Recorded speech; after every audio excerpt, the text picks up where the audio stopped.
What is up, everybody? We're on day 86 of our Bible in a Year series. Things are heating up. We are seeing Saul and David, and Saul's not too happy with him, but God's anointing is on David, and God is with David. And yeah, good stuff. We will jump straight in. We're reading out of the CSB today, Christian Standard Bible. There is a link in the description if you don't have one and you like how this translation sounds. A link in the description to the CSB Apologetics Study Bible.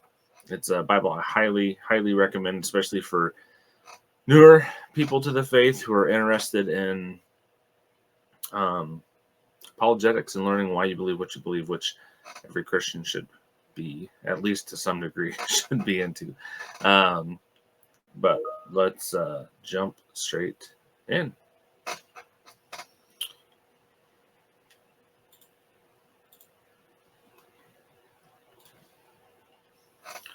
Okay, chapter 19. Saul ordered his son Jonathan and all his servants to kill David. But Saul's son Jonathan liked David very much. So he told him, "My father, Saul intends to kill you. Be on your guard in the morning and hide in a secret place and stay there. I'll go out and stand beside my father in the field where you are and talk to him about you.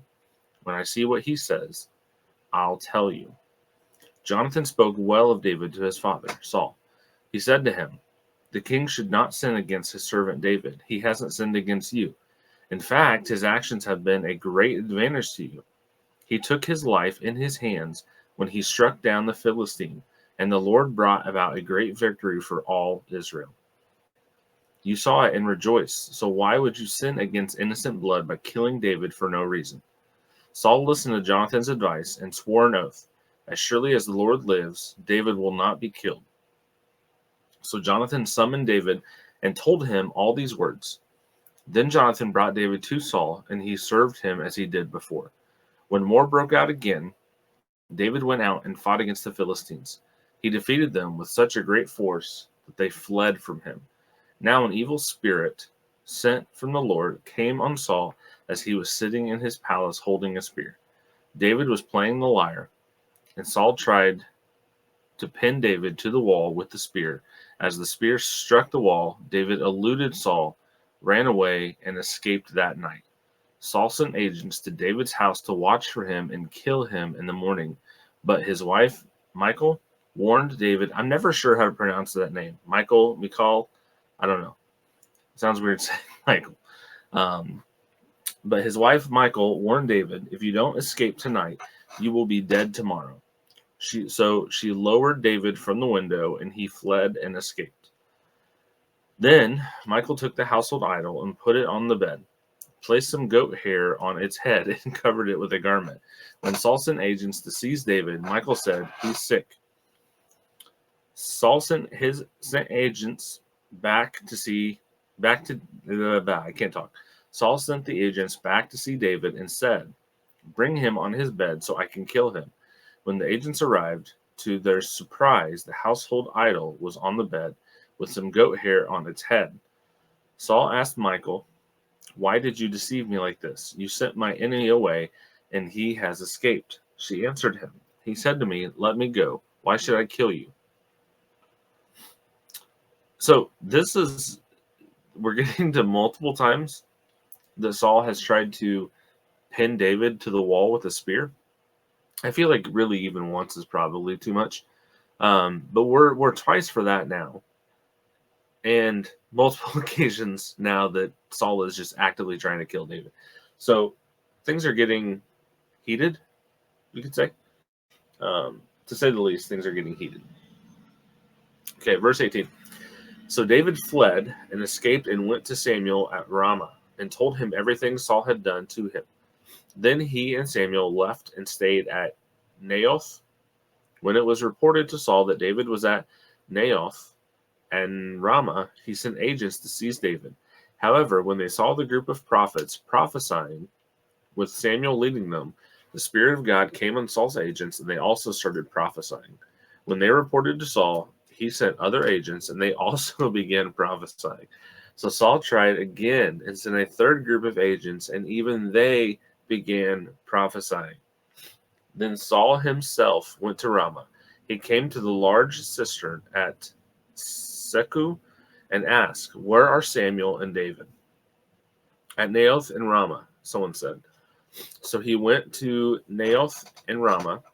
The Spirit of God also came on him, and as he walked along, he prophesied until he entered Naoth at Ramah. Saul then removed his clothes and also prophesied before Samuel. He collapsed and lay naked all that day and all that night. That is why they say, "Is Saul also among the prophets?" Okay. Hit the wrong button. Chapter 20. David fled from Naoth and Ramah and came to Jonathan and asked, "What have I done? What did I do wrong? How have I sinned against your father so that he wants to take my life?" Real quick, I will go over this from the last chapter. It's interesting that prophesying, the Spirit came over Saul and the agents and all that, and they were stopped from killing David because they were prophesying. It's crazy to me. Okay, verse 2. Jonathan said to him, "No, you won't die. Listen, my father doesn't do anything great or small without telling me. So why would he hide this matter from me? This can't be true." But David said, "Your father certainly knows that I have found favor with you. He has said, 'Jonathan must not know of this, or else he will be grieved.'" David also swore, "As surely as the Lord lives and as you yourself live, there is but a step between me and death." Jonathan said to David, "Whatever you say, I will do for you." So David told him, "Look, tomorrow is the new moon, and I'm supposed to sit down and eat with the king. Instead, let me go, and I'll hide in the countryside for the next 2 nights. If your father misses me at all, say, 'David urgently requested my permission to go quickly to his hometown, Bethlehem, for an annual sacrifice, there involving the whole clan.' If he says, 'Good,' then your servant is safe. But if he becomes angry, you will know he has evil intentions. Deal kindly with your servant, for you have brought me into a covenant with you before the Lord. If I have done anything wrong, then kill me yourself. Why take me to your father?" "No," Jonathan responded. "If I ever find out my father has evil intentions against you, wouldn't I tell you about it?" So David asked Jonathan, "Who will tell me if your father answers you harshly?" He answered David, "Come on, let's go out to the countryside." So both of them went out to the countryside. "By the Lord, the God of Israel, I will sound out my father by this time tomorrow or the next day. If I find out that he is favorable towards you, will I not send for you and tell you? If my father intends to bring evil on you, may the Lord punish Jonathan and do so severely. If I do not tell you and send you away so you may leave safely, may the Lord be with you, just as he was with my father. If I continue to live, show me kindness from the Lord. But if I die, don't ever withdraw your kindness from my household, not even when the Lord cuts off every one of David's enemies from the face of the earth." Then Jonathan made a covenant with the house of David, saying, "May the Lord hold David's enemies accountable." Jonathan once again swore to David in his love for him because he loved him as he loved himself. Then Jonathan said to him, "Tomorrow is the new moon. You'll be missed because your seat will be empty. The following day, hurry down, go to the place where you hid on the day this incident began, and stay beside the rock Ezel. I will shoot 3 arrows beside it as if I am aiming at a target. Then I will send a servant and say, 'Go and find the arrows.' Now, if I expressly say to the servant, 'Look, the arrows are on the side of you, get them,' then come, because the Lord lives. It is safe for you, because as the Lord lives, it is safe for you. There's no problem. But if I say to the youth, 'Look, the arrows are beyond you,' then go, for the Lord is sending you away. As for the matter you and I have spoken about, the Lord will be witness between you and me forever." So David hid in the countryside. The new moon, the king sat down to eat the meal. He sat at his usual place on the seat by the wall. Jonathan sat facing him. and Abner took his place beside Saul, but David's place was empty. Saul did not say anything that day because he thought something unexpected has happened. He must be ceremonially unclean. Yes, that's it. He is unclean. However, the day after the new moon, the second day, David's place was still empty. And Saul asked his son Jonathan, "Why didn't Jesse's son come to meal either yesterday or today?" Jonathan answered, "David asked for my permission to go to Bethlehem. He said, 'Please let me go, because our clan is holding a sacrifice in the town, and my brother has told me to be there. So now, if I have found favor with you, let me go so I can see my brothers.' That's why he didn't come to the king's table." Then Saul became angry with Jonathan and shouted, "You son of a perverse and rebellious woman, don't you know that you are siding with Jesse's son to your own shame and to the disgrace of your mother? Every day Jesse's son lives on the earth. You and your kingship are not secure. Now send for him and bring him to me. He must die." Jonathan answered his father back, "Why is he to be killed? What has he done?" Then Saul threw his spear at Jonathan to kill him. So he knew that his father was determined to kill David. He got up from the table fiercely angry and did not eat any food that second day of the new moon, for he was grieved because of his father's shameful behavior toward David. So, kind of strange. I picture Saul chucking the spear and almost hitting Jonathan, and Jonathan just like sitting there and just like more out of aggravation, like gets up and just kind of looks at him like, "Really?" and walks out. Like, I don't know. It just, excuse me. It seems like a very strange response. But yeah. 35. In the morning, Jonathan went out to the countryside for the appointed meeting with David. A young servant was with him. He said to the servant, "Run and find the arrows I'm shooting." As the servant ran, Jonathan shot an arrow beyond him. He came to the location of the arrow that Jonathan had shot, but Jonathan called to him and said, "The arrow is beyond you, isn't it?" Then Jonathan called to him, "Hurry up and don't stop." Jonathan's servant picked up the arrow and returned to his master. He did not know anything, only Jonathan and David knew the arrangement. Then Jonathan gave his equipment to a servant who was with him and said, "Go, take it back to the city." When the servant had gone, David got up from the south side of the stone easel, fell face down to the ground, and paid homage 3 times. Then he and Jonathan kissed each other and wept with each other, though David wept more. Jonathan then said to David, "Go in the assurance the two of us pledged in the name of the Lord, when we said, 'The Lord will be a witness between you and me, and between my offspring and your offspring forever.'" Then David left, and Jonathan went into the city. So this is, I'm going to address this just because in our current culture, I could see this being brought up as something. This is a friendly thing. This is nothing more than a friendly thing. They are close friends. It was common in the day. You would greet each other with a kind of a kiss on the cheek type thing. This is not a romantic relationship in any form of the word. But I think anybody that is serious about reading the Bible would know that, but I feel that it's necessary to point that out because of the current culture that we find ourselves in. Okay.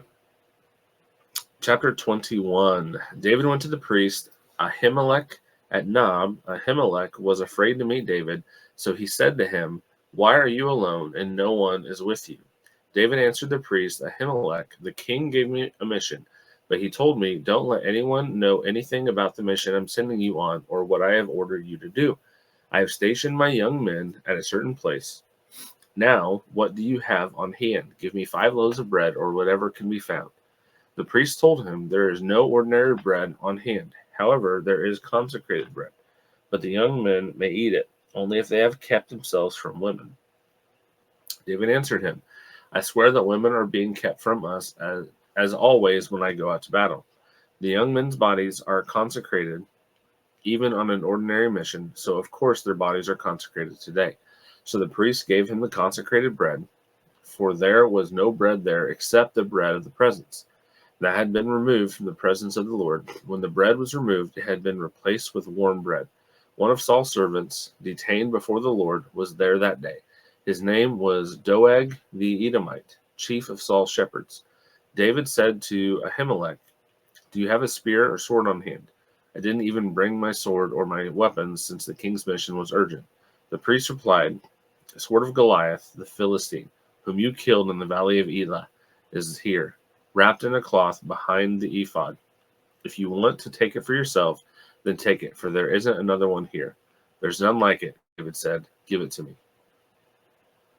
David fled that day from Saul's presence and went to King Achish of Gath. Okay. That's kind of cool that it worked out in such a way that the weapon that David got was Goliath's sword. Like, that's what he is going about this. And this is kind of the next step into really David's story. He's fleeing for his life, but he is he is being prepared to defend himself against Saul for his life. So it's kind of cool that that is the weapon. Kind of one of his first real big victories that we see led to him having something to defend himself with later on. Verse 11. But Achish's servants said to him, "Isn't this David the king of the land? Don't they sing about him during their dances? Saul has killed his thousands, but David his tens of thousands." David took this to heart and became very afraid of King Achish of Gath. So he pretended to be insane in their presence. He acted like a madman around them, scribbling on the doors of the city gate and letting saliva run down his beard. "Look, you can see the man is crazy," Achish said to his servants. "Why did you bring him to me? Do I have such a shortage of crazy people that you brought this one to act crazy around me? Is this one going to come into my house?" Okay. That is it for today. We have only a few days left. Tomorrow, and then 2 more days, I think, with 1 Samuel. But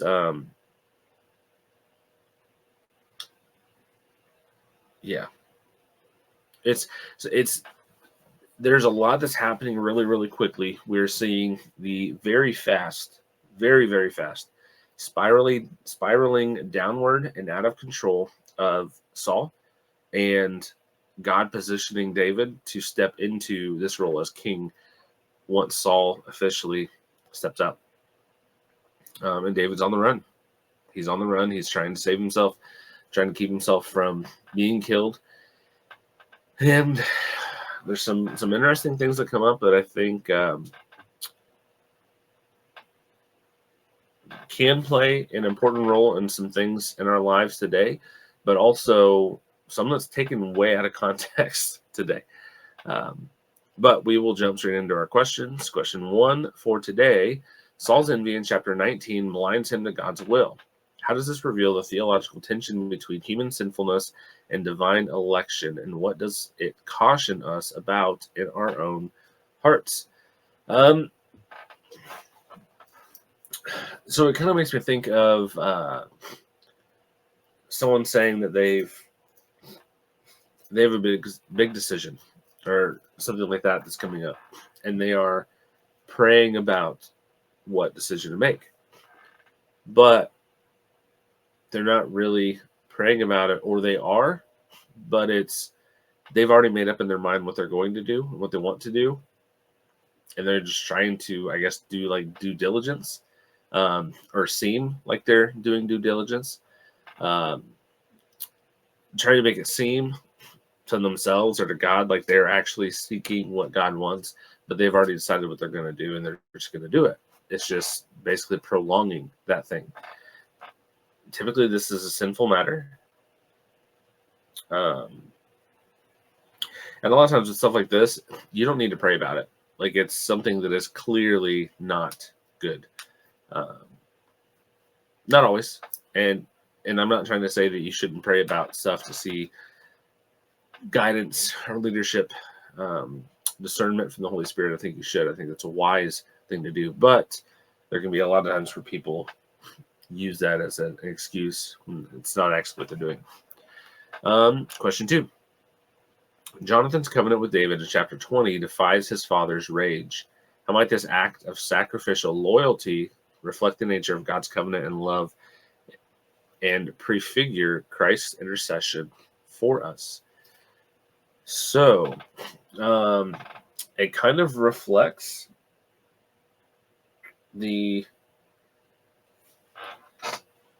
Jonathan's kind of stepping up and taking some of this. We saw it at the dinner when Saul threw the spear. But Jonathan is kind of stepping up and taking some of this from Saul on David's behalf. And similarly, we see that with Christ, where he is taking the punishment that we deserve. Now, obviously, it's not exactly the same, and it's not even remotely close, especially up to this point. We just have Jonathan almost getting hurt, and really is nothing more than some harsh words that were exchanged. But this idea of stepping up and taking that because of the love that he has for his friend. It is risky for him going out on a limb and trying to save David.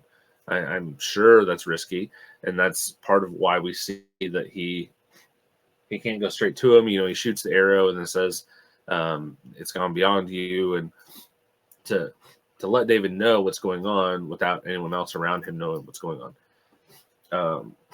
But yeah. Question 3. David seeks the consecrated bread in chapter 21, bending priestly law under necessity. How does this moment invite us to wrestle with the balance between God's holiness and his mercy, especially in light of Jesus' later teaching on the Sabbath? So, we will see this brought up later on with Jesus.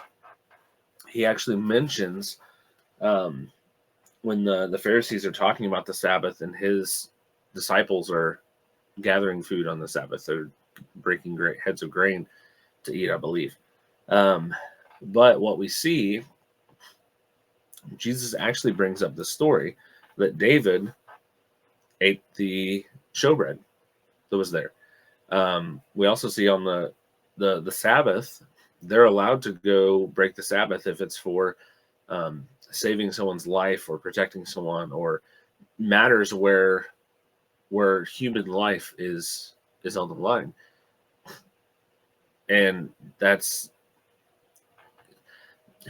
shows the value that God has for human life, but also that there are, trying to think of how to say it. Not everything is necessarily black and white. There are some things that are, but there is also some gray area with some things like this. Could say I've got a friend who has had a major issue with drinking in the past. Now, if someone asks me, is drinking a sin? The answer is no. Point blank, no, drinking is not a sin. You can't find anywhere in the Bible that says it is. Drunkenness is a sin, and I would support that. But just having a drink is not. This friend of mine, I would say he should act as if drinking is a sin, because he cannot have a single drink. Like, he can't. If he has a drop, it's a week-long bender. Like major addiction with it. So for him, I would say drinking is a sin, even though technically it's not a sin. He should treat it as a sin. And I think there's different things that are like that kind of throughout. And that's why we need to use discernment. We need to have the Holy Spirit guide us in everything that we do, and go from there. Do the best we can, and trust that God's, if we're honestly trying to do our best, God is going to give us grace in that. So Yeah, I think that's it. Appreciate everyone watching up to this point, listening, and all that. Don't forget to like, comment, subscribe. I love hearing from people. You can send a direct message, Facebook, Instagram, or X. X is probably the best, easiest one to get a hold of me. It's where I'm the most active. So any of those, if this has been a blessing to you, please feel free to spread out to other people. Word of mouth is the best way that podcasts spread.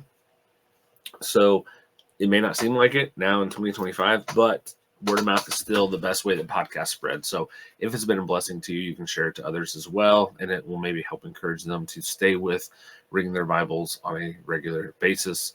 Tomorrow, we're going to be back at it. We're going to be in Samuel again. We've only got a couple days left, and there is a lot still packed in for Samuel. The stories are not winding down. If anything, they're winding back up. It's going to get more and more and more and more and more, and just awesome stuff to go through. So appreciate it. Thanks. God bless.